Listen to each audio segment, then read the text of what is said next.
So without further ado, let's bring in Chad Wolf, the former acting Secretary of Homeland Security under President Trump. Chad, good Monday to you. Thanks for being with us. I couldn't think of a better person to break down what's happening at the border than you. Let me just start with this. Yesterday, or over the weekend, it was probably, if we back it up even further, President Biden says, if they sign this legislation, I'll shut the border down day one. Okay, just so that people understand this, what's preventing him from doing it now, if anything? Well, it's a great point, Sean. And the answer is nothing. Right. And that's, this is the farce that the left and this administration is trying to sell the American people, that somehow this is Congress's fault and now issue to solve, on behalf of the country. And it's just not the case, right? What we know is when Biden took office in the first 100 days, he issued 94 executive actions, 94 executive actions. Let me say that again. That altered the playing field of border security and immigration and really caused the crisis that we've had over the last 3 years. So Biden can change this dynamic. He can solve this crisis tomorrow if he chose to do so. They don't want to do it. It's clear that they haven't wanted to do that for 3 years now. And now, they've blamed everyone. They tried to blame the Trump administration at first. They've blamed Mexico. They've blamed seasonal trends, cyclical trends, everything but their actual policies. And now for the last 6 or 7 months, they have been on to blaming Congress. And they're sticking with that right now. Well, in fact, they put out, this is a memo that the White House put out this morning. I'm not going to get that picky, but the funny part is it's a memo to no one. It literally says memo, then then date. It just shows you, and the media, of course, picked it up. Yeah. Here's what I want you to, before we get into the crux of this memo to no one. Yeah.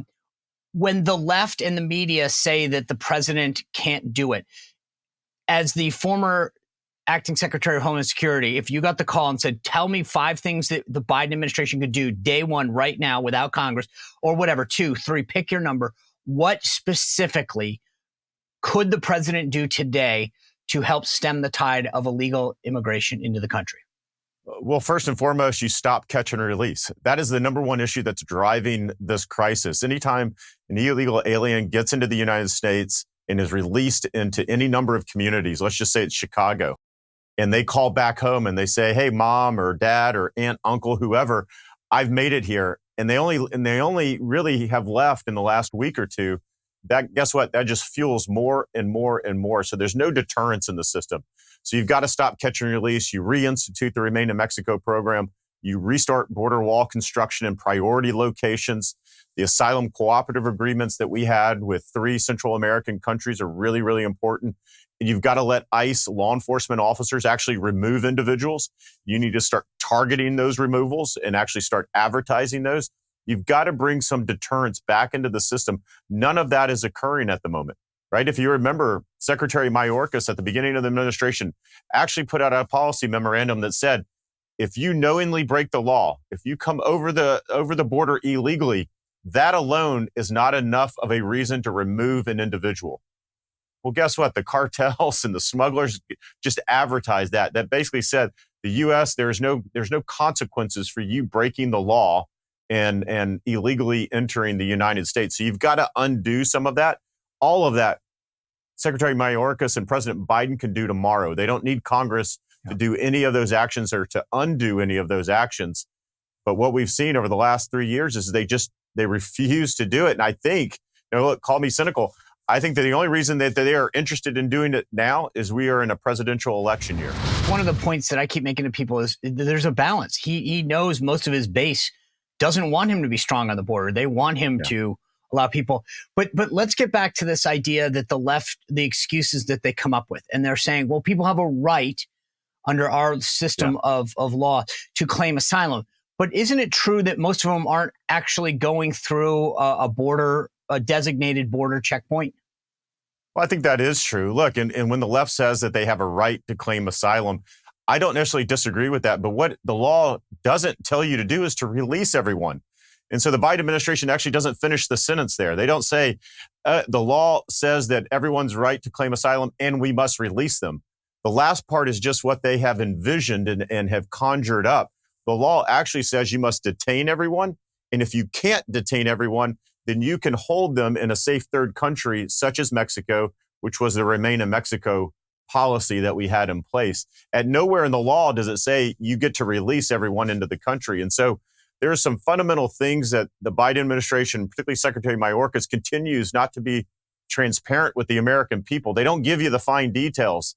They don't say, well, this is how we could be doing it, or this is how it's worked in the past. What they're trying to tell the American people is the way that they are doing it is that they're administering immigration law and border security law, right? And this is a phrase that they often use that is compatible with our values, our quote unquote values. And it's just a farce. So if you ask what are their values, well, Sean, you hit on it. They think anyone and everyone can come here to the United States to seek asylum, whether they have a valid claim or not.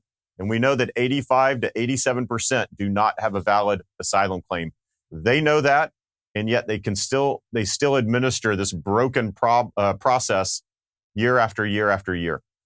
How much do you think perception plays into this? And what I mean by that is I was telling a story on a live stream last night that I did with Grant Stinchfield. I've got a friend who's a contractor to the State Department. And he said to me that under the Trump administration, they would put up these billboards in South American countries that would say, our border is closed, don't come, something along those lines. He said when the Biden administration came, we were told to change the signs to say the equivalent of need help. And here are the resources, the phone numbers, the sites that you can go to get help. The idea that like the Denver mayor is telling people, here are the jobs that you can have. Here are the cell phones and the housing things that we'll give you. Are we basically, it's sort of like they're saying, don't come, but wink, nod. Here's what you'll get if you come. Yeah, I think that's right. Look, President Biden said it on the campaign trail back in 2016, where he basically said, look, if I'm elected, you all get to come into the United States. And so that message resonates with folks who want to illegally come here. And then, of course, as I talked about, it's not only their words, but actually their actions. When you take 94 separate and distinct administrative and executive actions in the first 100 days of your administration to simply roll back everything that was done under President Trump that was effective, then you get the system that you have today. So it's not just a messaging or a perception issue, but it's actually their actions. And so you combine the two together, and unfortunately, you have the worst crisis that this country has ever seen. And so you contrast that with the deterrence and the messaging from the Trump administration that said, don't take this dangerous journey. You will, if you don't qualify for asylum, you will be removed. And so the Biden administration knows that.